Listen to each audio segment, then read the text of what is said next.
안녕하세요. 오늘도 사연살롱을 찾아주셔서 감사합니다. 아들 둘을 키우고 있는 아줌마예요. 정확히는 내가 낳은 아들 하나와 아이보다 더 아이 같은 남편을 키우고 있죠.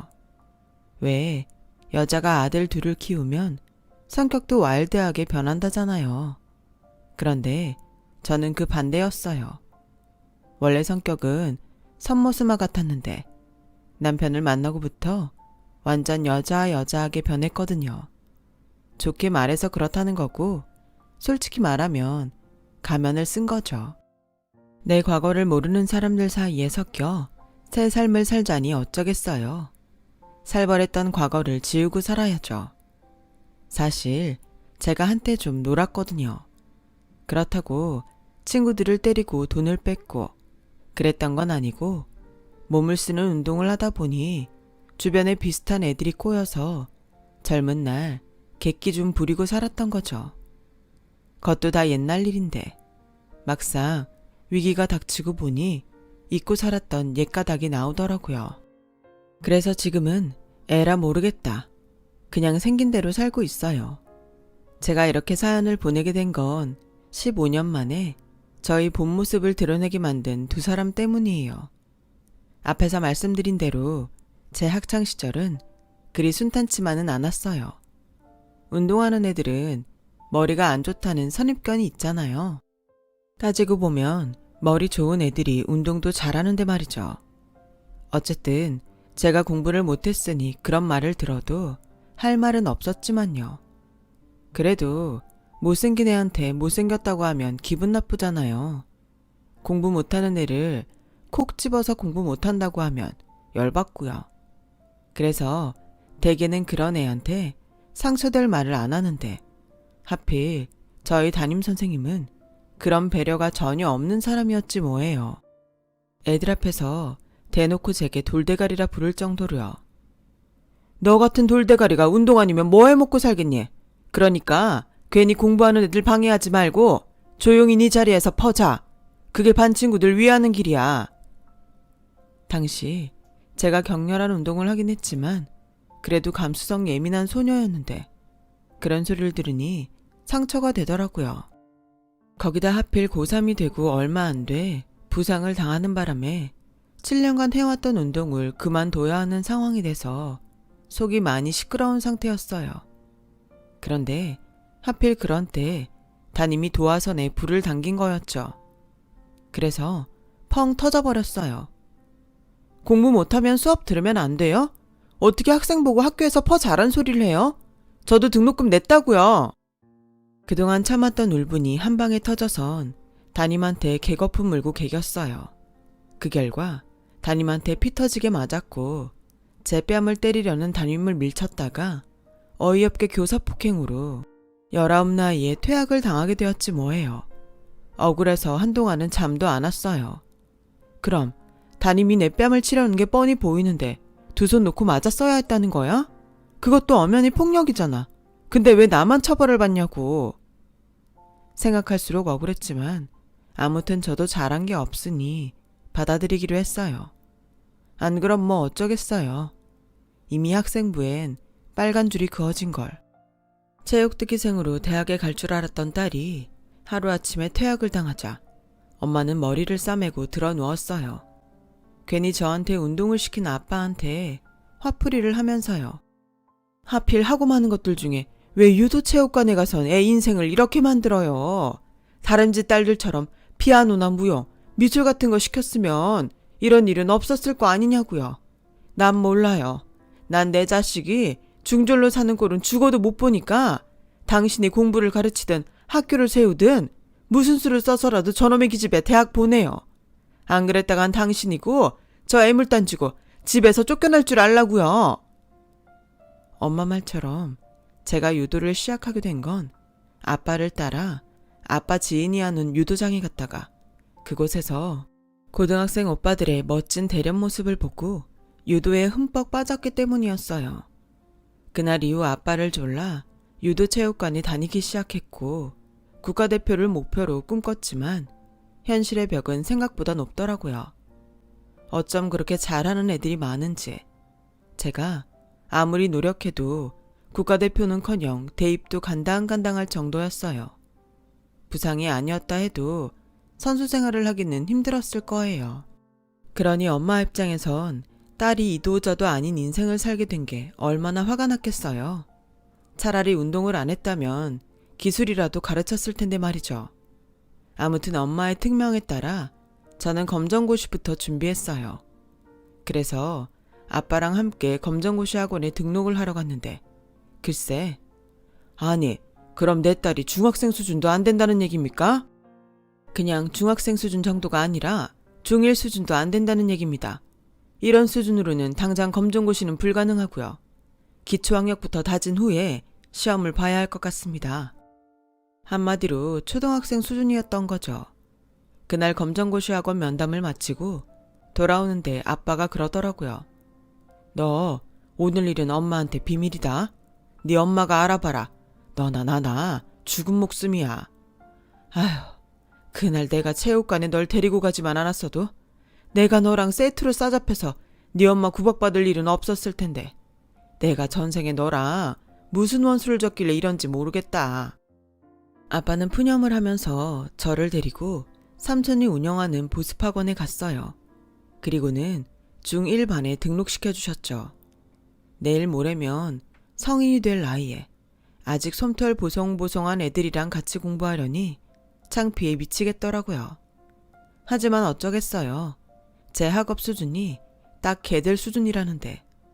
그래서 철판 깔고 강의실 맨 뒷자리에 앉아서 수업을 들었어요.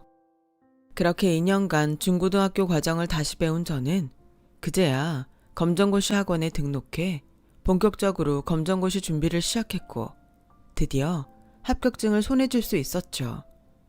거기까지 가는 데만 해도 몇 번이나 좌절을 했는지 몰라요. 하지만 인간의 능력은 참 대단해서 하려고 들면 못할 것도 없더라고요. 저는 검정고시에 합격한 다음에 대입에 성공했어요.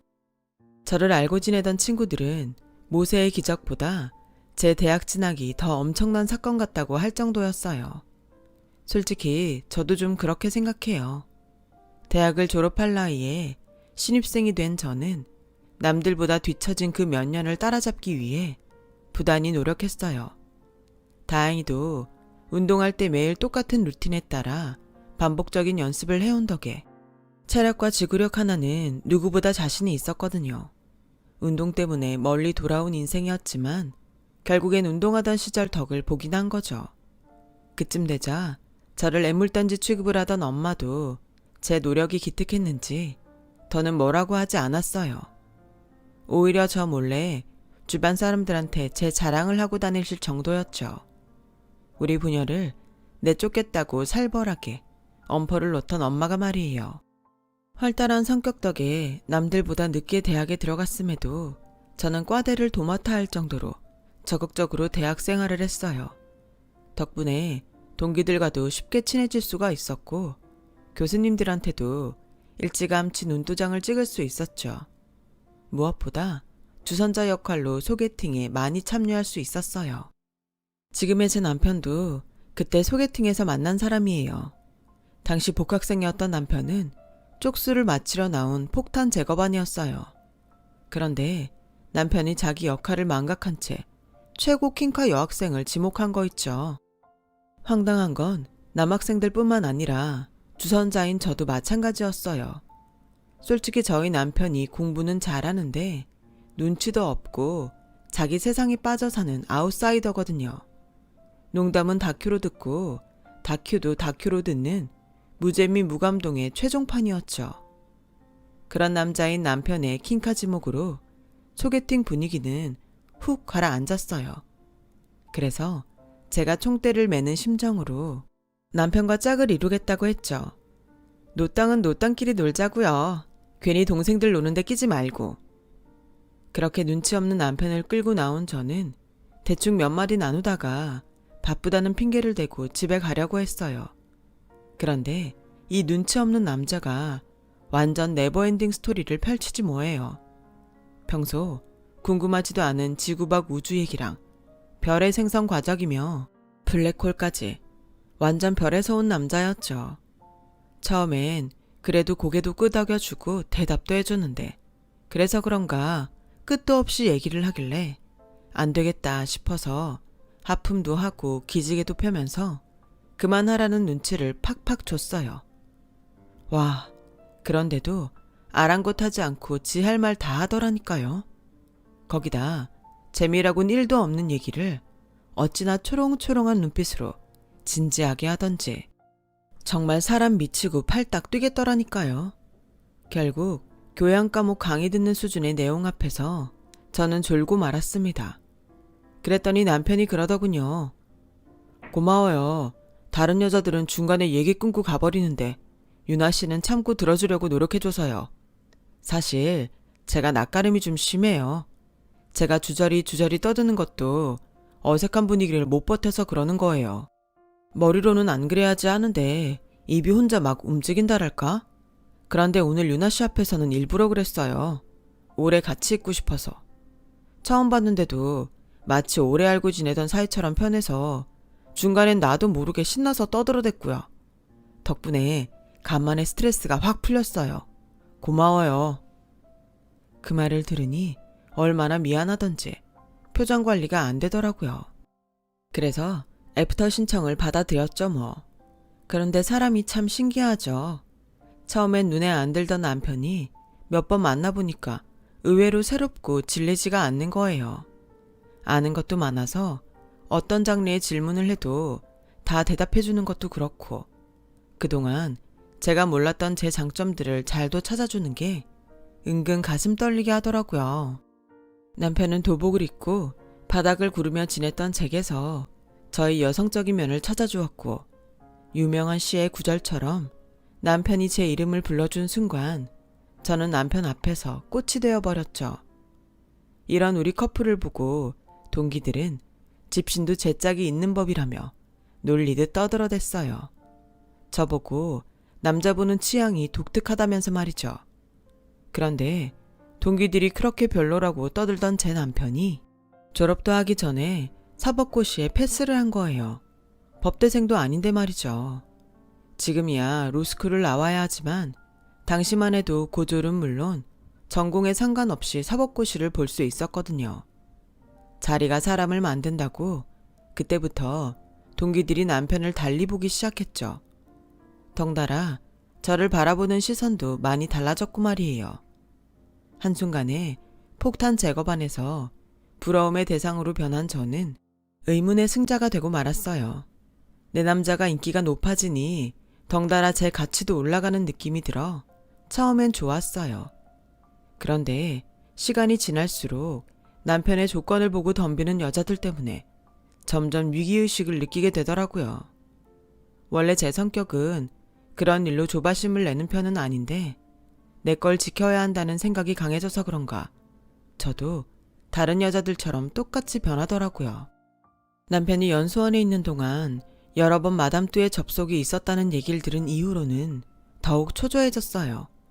그런데도 이 둔한 남자는 이런 제 마음을 아는지 모르는지 5년 넘게 사귀도록 결혼 얘기를 꺼낼 생각도 하지 않지 뭐예요. 점점 나이가 들어가는 저만 똥줄 타는 거죠. 워낙 머리가 좋은 남자라 혹시 속으로 딴 계산이 있는 거 아닌가 하는 의심은 물론 괜한 자격지심까지 생기자 더는 못 참겠더라고요. 이런 마음으론 연애를 못하겠다 싶어 하루는 대놓고 남편한테 말했어요.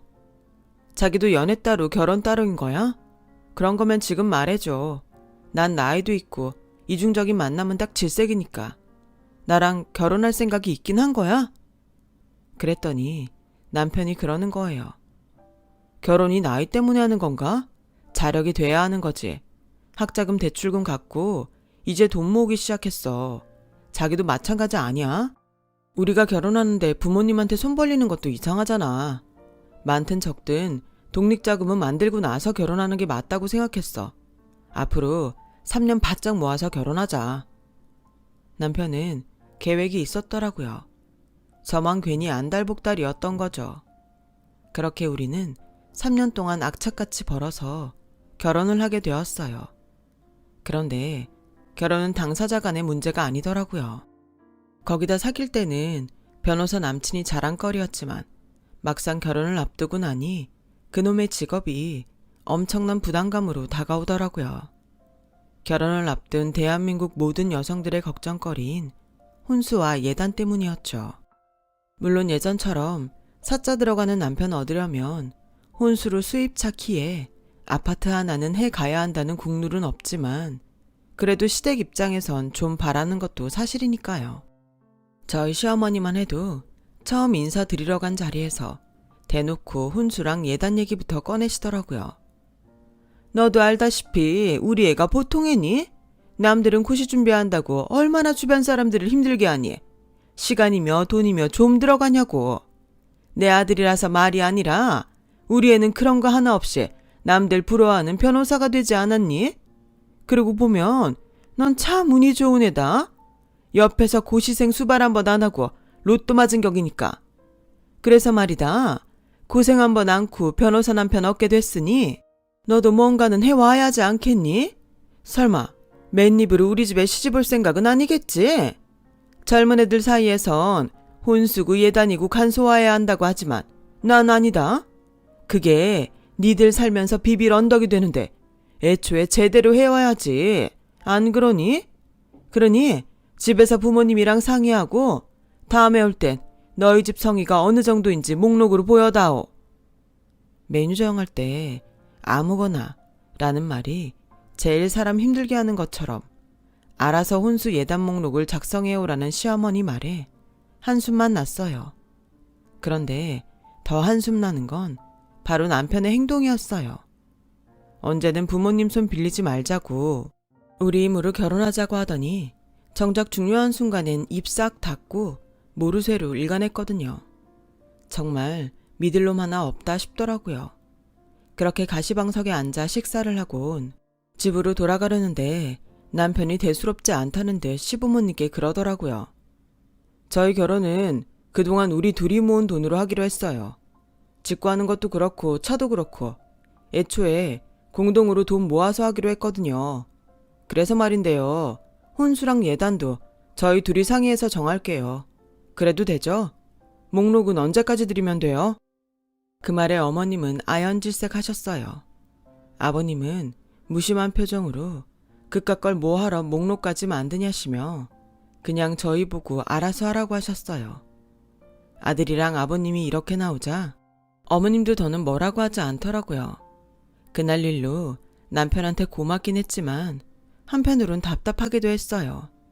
아니, 애초에 그럴 거였으면 진작 얘기라도 할 것이지. 밥 먹을 때까지도 아무 말 없다가 집에 갈 때야 그 소리를 할 건 또 뭐냐고요. 그랬으면 돌덩이 얹은 마음으로 밥을 먹지 않아도 됐을 거 아니냐고요. 그래서 남편한테 그 얘기를 했더니 피식 웃으면서 그러더라고요. 싸움을 할 땐 상대가 반격할 시간을 주면 안 돼. 때를 봐서 크게 치고 바로 싸움을 끝내야지. 그때 알았어요. 머리 좋은 놈은 싸움도 지능적으로 한다는 걸요. 비록 시어머니는 제가 불만이 많은 결혼이었지만 그래도 어쩌겠어요. 당사자들이랑 아버님이 동의하는 결혼이니 따를 수밖에요. 미묘한 신경전이 있기는 했지만 그 외에는 별 탈 없이 결혼을 할 수 있었어요. 그렇게 1년이 지나고 저는 임신을 하게 되었죠. 그런데 하루는 어머님이 저희 집에 오셔서는 그러시더라고요. 그래도 네가 한때 운동을 했던 앤데 체력은 남들보다 좋지 않겠니? 괜히 애 가졌다는 핑계로 집에서 뒹굴거릴 생각 말고 할 수 있으면 막달까지 회사 나가라. 원래 산모가 움직여야 애도 뱃속에서 건강하게 자라는 법이다. 언제는 제가 운동을 하던 사람이라 애같이 아빠 안 닮고 저 닮아서 멍청하면 어쩌냐고 한아름 걱정을 하시더니 이젠 운동했으니 쉬지 말고 일을 하라고 하시더라고요. 어머님도 애를 낳아봐서 임신 중에 일하는 게 얼마나 힘들지 잘 알 텐데 말이에요. 그 말이 참 서운했지만 괜히 길게 말하면 또 분란일까봐 그냥 입 꾹 닫고 시키는 대로 했어요. 그렇게 회사 눈치를 보며 막달까지 일을 한 저는 다행히 순산을 했고 3.2kg짜리 아들을 낳았어요. 제가 출산을 한 뒤에도 어머님은 애 핑계로 집에 들어앉을 생각 말고 젊을 때 한 푼이라도 더 벌라시며 빨리 복직하라고 등을 떠밀더라고요. 그래서 저 또한 뗀 아기를 친정에 맡기고 붓기도 안 빠진 몸으로 출근을 하게 되었죠. 사람이 다른 건 몰라도 애가 졌을 때 서운했던 건 시간이 지나도 안 잊혀지잖아요. 저도 그렇더라고요. 어머님 말씀 하나하나 비수가 되어서는 가슴 깊이 박혀버렸거든요. 그래서 속으로 늘 어디 당신 딸이 임신했을 땐 어떻게 나오나 두고 보자 하는 생각이었어요. 제가 출산을 하고 반년쯤 지나 저보다 3살 아래인 시누이도 결혼을 했어요. 속도 위반이라 서둘러 해야 했거든요. 비록 임신 초기라 티는 안 났지만 해외 유명 휴양지로 신혼여행을 가서는 와인도 한 잔 못 마셨다고 그렇게 투덜대더라고요. 어머님은 그런 딸이 안타까워서 어쩔 줄 몰라 하셨죠. 시누이가 평소 저한테 어지간히만 했어도 저도 안 됐다 생각했을 거예요. 여우짓도 그렇지만 나이도 어린 게 저한테 꼬박꼬박 반말을 해대는데 정말 머리통이라도 한 대 쥐어받고 싶을 때가 한두 번이 아니라니까요. 그런데 그런 저한테 어머님이 황당한 소리를 하시지 뭐예요. 요즘엔 그 뭐냐? 태교 여행이라는 걸 하는 모양이더구나. 그래서 말인데 이참에 우리 예솔이도 태교 여행을 보내주면 어떨까 하는데 네 생각은 어떠니? 제 생각이 뭐 중요한가요?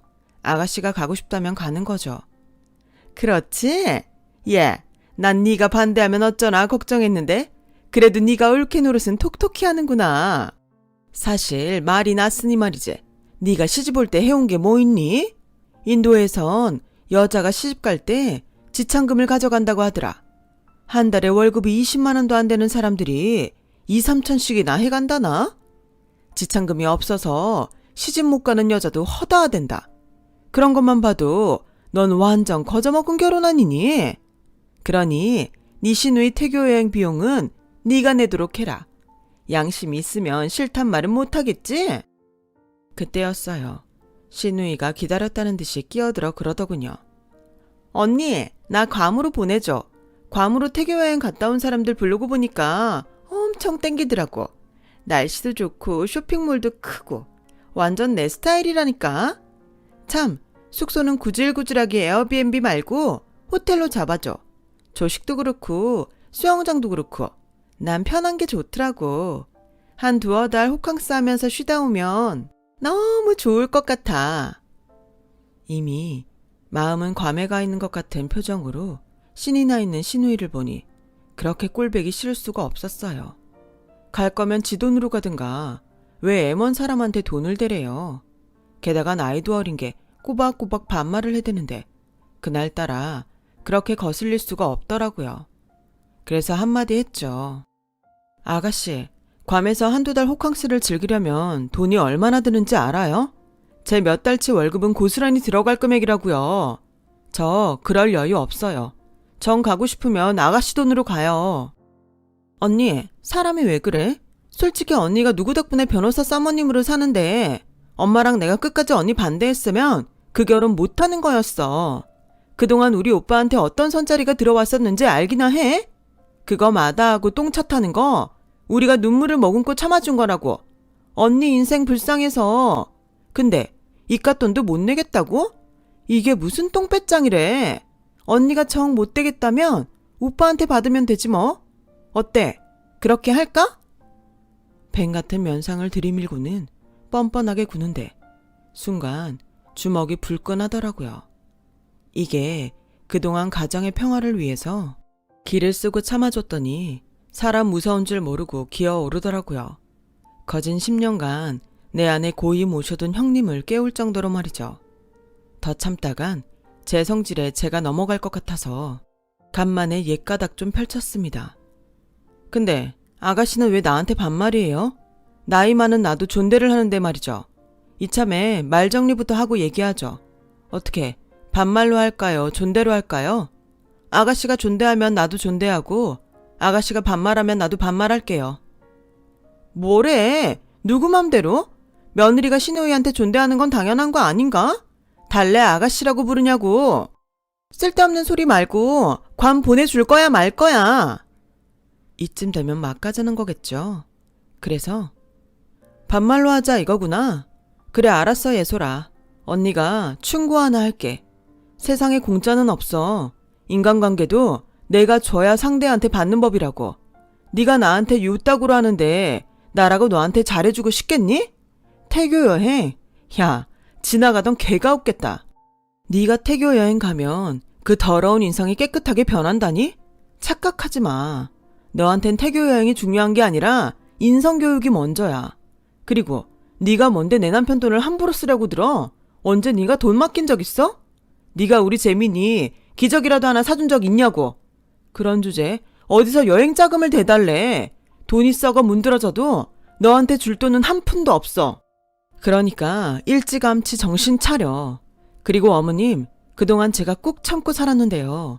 더는 그렇게 못하겠어요. 어머님 아들 이혼남 만들고 싶으세요?